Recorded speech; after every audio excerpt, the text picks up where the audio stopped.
So guys, आज हम लोग पढ़ने वाले कॉन्वेक्स मिरर में मिरर फॉर्मूले का डेरिवेशन कैसे करते हैं। ठीक है, आज हम लोग मिरर फॉर्मूला डिराइव करेंगे, वो भी किसके लिए, कॉन्वेक्स मिरर के लिए। ठीक है, तो अब हमें पहले तो पता है मिरर फॉर्मूला क्या होता है, 1/v plus 1/u is equal to 1/f। अब ये कैसे आता है हमें आज यही सीखना है। ठीक है, तो हम सबसे पहले कॉन्वेक्स मिरर ले लेते हैं। ये हमने कॉन्वेक्स मिरर ले लिया, ये हमने इसकी लाइन ले ली। ठीक है, यहाँ पे पॉइंट पी है, यहाँ पे हमने कोई एक ऑब्जेक्ट ओ मान लिया, यहाँ से अब एक लाइट गई यहाँ पे। ठीक है, अब क्या होगा, यहाँ पे हमें सेंटर ऑफ कर्वेचर बनाना है। ठीक है, ये अपना सेंटर ऑफ कर्वेचर है। ठीक है, अब मान लो यहाँ पे अगर एंगल थीटा बन रहा है तो ये सेम थीटा एंगल पे ही वापस जाएगी। ठीक है, ये तो आपको पता है, क्योंकि यहाँ पे आप देखो सेंटर ऑफ कर्वेचर से क्या टेंजेंट पास होता है, और टेंजेंट के अपने सेम एंगल पे ये लाइट रिफ्लेक्ट होती है। ठीक है, ये हमें पता है। तो अब ये जहाँ पे इसकी लाइन हमें आती हुई दिख रही है, कहाँ पे आती हुई दिख रही है, इस पॉइंट पे। तो इस पॉइंट पे हमारी क्या एक वर्चुअल इमेज बन जाएगी। अब हमें इसका साइन कन्वेंशन देखना है। ठीक है, साइन कन्वेंशन क्या होता है, इस डायरेक्शन को हम पॉजिटिव मानेंगे। क्यों? क्योंकि इस डायरेक्शन में लाइट जा रही है, जिस डायरेक्शन में लाइट जाएगी उसको हम पॉजिटिव मानेंगे, और लाइट के अपोजिट डायरेक्शन को हम नेगेटिव मानेंगे। ठीक है, तो ऑब्जेक्ट की जो डिस्टेंस होगी वो क्या होगी, नेगेटिव, तो इसको हम माइनस यू लिखेंगे।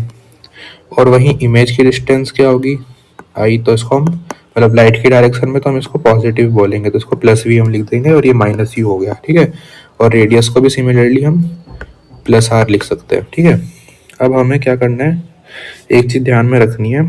इसको मान लो अपन ने पहले तो एंगल दे देते हैं, इसको मैंने एंगल ए बोल दिया, इसको मैंने एंगल बी बोल दिया, इसको मैंने एंगल सी बोल दिया। ठीक है, अब हमें एक चीज़ देखनी है कि यहाँ पर ध्यान दो आप, ये जो पॉइंट है जहाँ पे लाइट टकरा रही है। ठीक है, अब हमारे पास ये जो भी रेस होती है ना, वो पैराक्सियल रेस होती है। पैराक्सियल रेस में क्या होता है, ये जो लाइन है, ये जो पॉइंट है, ये दोनों पॉइंट बहुत क्लोज होते हैं। लाइक अगर मैं यहाँ से डालूँ यहाँ पे, तो ये लगभग लगभग पॉइंट पी पे ही गिरेगा। ये इसकी डिस्टेंस लगभग लगभग जीरो होती है, समझ रहे हो। तो ये इतना पास में होती है लाइट रेस की, ये एक स्ट्रेट लाइन मान लेते हैं हम इसको। ठीक है, जिस वजह से हम यहाँ पे एक ट्राइंगल्स बना सकते हैं। जैसे ये एंगल सी हो गया, ये एंगल बी हो गया, और एंगल ए हो गया। अब देखो यहाँ पे हम वैल्यूज निकालते हैं। ठीक है, जैसे सी की वैल्यू कितनी आएगी, बीटा की वैल्यू क्या आएगी, और ए की वैल्यू क्या आएगी। तो आप देख सकते हो,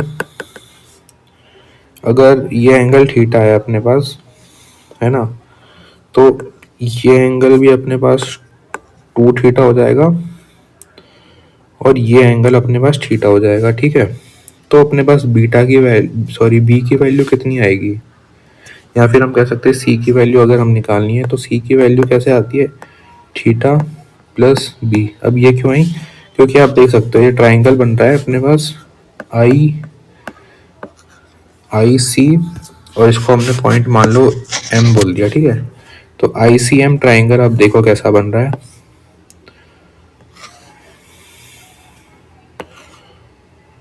ठीक है, अब देखो यहाँ पे पॉइंट सी है अपने पास, ये पॉइंट आई है, और ये पॉइंट एम है। ठीक है, ये 90 डिग्री नहीं है। ठीक है, 90 डिग्री नहीं है, ये गलत बना दिया मैंने, यहाँ पे 90 डिग्री नहीं है। ठीक है, और यहाँ पे आपके पास एंगल सी है। अब होता क्या है, जो ये सी एंगल एक्सटर्नल एंगल होता है ना, इसकी एक प्रॉपर्टी होती है कि ये इस एंगल की वैल्यू इसके जो अपोजिट वाले इंटरनल एंगल्स है उसके बराबर होगी। जैसे अपने पास ये ए था, सॉरी ये बी था, और ये थीटा था, तो सी की वैल्यू कितनी हो जाएगी, थीटा प्लस बी। ठीक है, अब सिमिलरली हम किसकी वैल्यू निकाल सकते हैं, हम देखो यहाँ पे थीटा की वैल्यू भी निकाल सकते हैं। कैसे निकालेंगे थीटा की वैल्यू, अपने पास ट्राइंगल बन रहा है एक ओ सी और एम। ठीक है, इस ट्राइंगल को देखो आप, ओ सी एम को, ये ओ है, ये सी है। ठीक है, और एक पॉइंट एम है अपने पास यहाँ कहीं पे। तो अब जो ये वाला एंगल होगा, आप इस ओ सी एम इस ट्राइंगल में देख सकते हो अपने पास जो एक्सटर्नल एंगल बन रहा है। मैं आपको दूसरे कलर से दिखाता हूँ।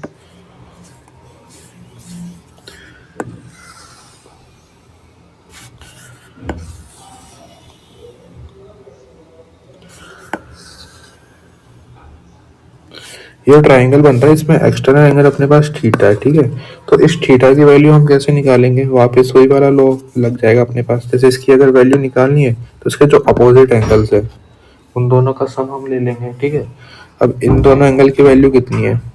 ए और बी।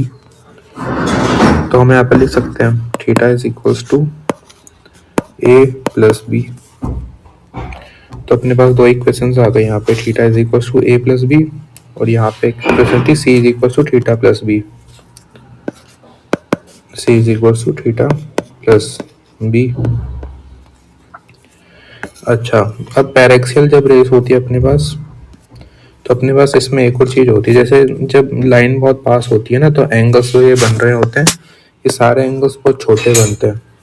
और जब ये एंगल्स बहुत छोटे बनते हैं तब इसमें थीटा की वैल्यू लगभग लगभग टेन थीटा के बराबर होती है। और टेन थीटा की वैल्यू हम कैसे निकालते हैं?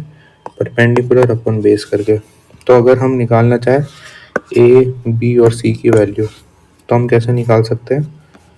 ए की वैल्यू हम कैसे निकालेंगे? ए इज इक्वल टू हम लिख देंगे टेन ए। और टेन ए कैसे निकलेगा? अगर मान लो ये जो एम पी वाली लाइन है, इस लाइन की हमने हाइट एच मान ली, तो क्या आ जाएगा? H upon minus u. अब वैसे ही हम b की वैल्यू निकालेंगे तो उसको हम टेन बी लिख देंगे, और इसको हम लिख देंगे h अपॉन बी। पॉइंट अपने पास यहाँ पर है, तो ये डिस्टेंस है r, तो इसको हम r लिख देंगे। और c की वैल्यू हम कैसे निकालेंगे? टेन सी करके, जो कि हो जाएगा h अपॉन बी। अब ये दोनों पॉजिटिव में, और ये वाला अपने पास माइनस में आएगा, क्योंकि ये अपोजिट डायरेक्शन में। ठीक है, ये तीन वैल्यूज आ गई और दो इक्वेशन आ गई। अब इन दो इक्वेशंस को हमें सॉल्व करना है। अगर हम इन दोनों इक्वेशन को ऐड कर दे तो क्या क्या आ जाएगा? C plus theta. इन दोनों को ऐड कर दिया, अब आर एच एस को भी ऐड कर दो, ए प्लस थीटा और बी जोड़ के प्लस टू बी हो गया। ठीक है, और थीटा थीटा से कैंसिल हो गया। उसके बाद क्या बचेगा अपने पास? Two B is equals to C minus A. ठीक है, टू बी ए इधर आ गया तो ए माइनस का हो गया, two B is equal to C minus A. अब हमें क्या करना है? ए बी सी की वैल्यू हमें पुट करनी है, कहाँ से? यहाँ से। ठीक है, तो अब इसको ए बी सी की वैल्यू पुट करें तो कितना आएगा? टू इंटू बी की वैल्यू कितनी आ रही है? H upon R is equal to C. C की वैल्यू कितनी आ रही है? एच अपॉन वी माइनस, अब ए की वैल्यू देखो क्या आ रही है? H upon minus u. H upon minus u, अब माइनस माइनस तो प्लस हो जाएगा। ठीक है, तो ये h upon v plus h upon u हो जाएगा, is equal to h upon r. H से एच हो जाएगा दोनों साइड, और ये टू अगर अपन नीचे ले ले तो ये आर बाई टू बन जाएगा। और आर बाई टू कितना होता है? एफ। तो अगर अपन ये टू बाई आर की जगह अगर अपन वन बाई एफ लिख सकते हैं, is equal to one by v plus one by u. तो यहाँ से अपना डेरिवेशन ऐसे आता है। तो अगर आपको वीडियो पसंद आई हो तो